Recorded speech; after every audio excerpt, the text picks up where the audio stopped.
back to NBA Today with Richard Cheney, Zach, and Perk. All right, the Heat, understandably dejected after falling a game short of the NBA Finals. Kyle Lowry described it as a wasted year.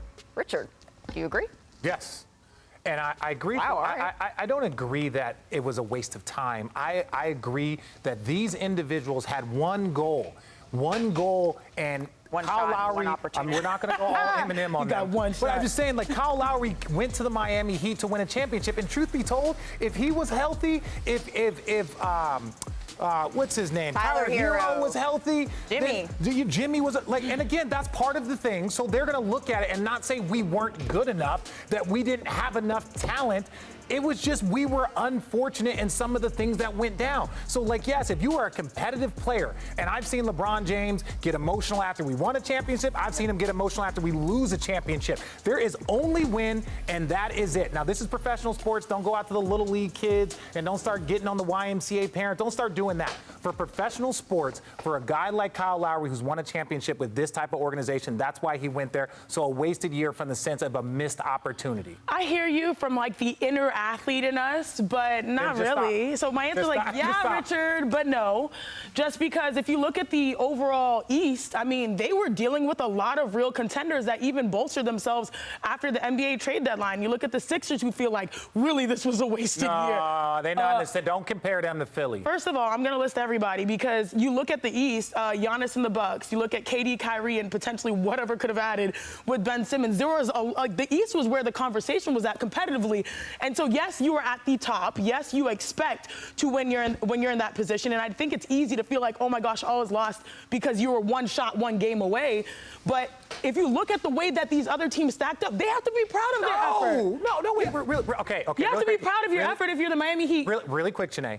Of Okay. all those teams that you just mentioned, Yeah. how many of them were pushing in the same direction all season long? I would say the Miami Heat. I would say Milwaukee. the Milwaukee Celtics. Bucks. I would say the Milwaukee Bucks. No, the Celtics was halfway through the year. Celtics But got that's there. half of the year is a my long point time, is, don't yeah. compare Brooklyn. Don't compare Philly. Those two teams were not pushing in the same My direction all point year. is that they were contenders, and they're going to feel like it's a wasted year. I feel like the Miami Heat, if you look at how they competed, you have to be proud of your effort. They went up against some really dominant teams in the playoffs. I'm not surprised that, they lost because the Celtics had a great, overall game plan, and Jimmy Butler was heroic.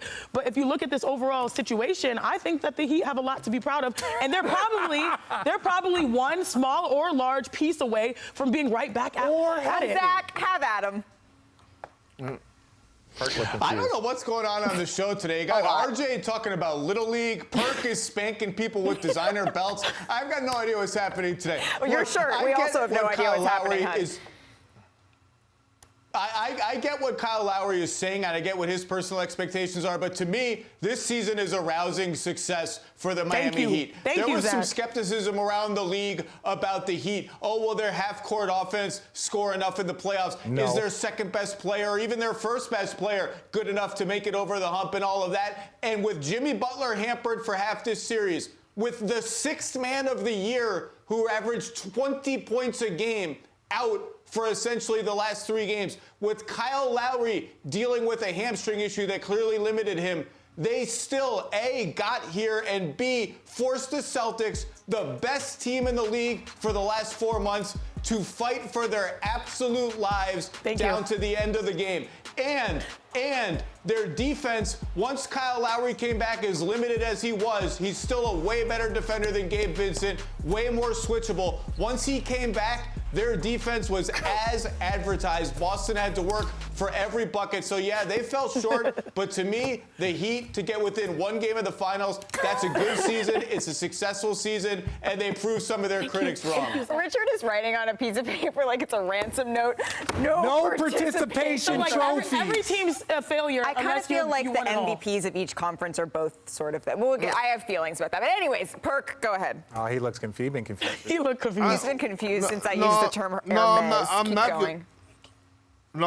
I'm not confused. I'm just mad that Richard just keep interrupting everybody and not letting them finish their part. Like when you're talking, we're letting you talk without interrupting you. Can you show the same respect? That's the first thing. Second of all, I agree with Shanae and Zach that this was not a wasted season for the Heat. You don't get one game away from the finals with the adversity that they had to deal with, meaning half of their roster being injured. You put in a guy, Max Strauss, to come in and provide a spark for you. You rolling with a kid like Martin doing a crucial playoff run. To me, the Heat got a chance to evaluate people, especially starting at the top with Jimmy Butler. Now that he could go into the offseason saying, can Jimmy Butler lead us to a championship? And the answer is yes, if they go out there and get him a reliable number 2. And when I say a reliable, not with Bam brought to the table, I'm talking about a reliable number 2 like a Bradley Beal.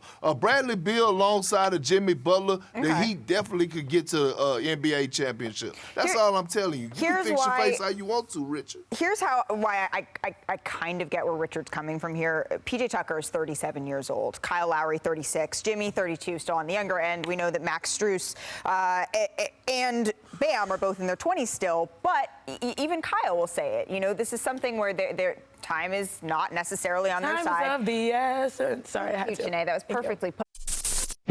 Thanks for watching ESPN on YouTube. For live streaming sports and premium content, subscribe to ESPN+.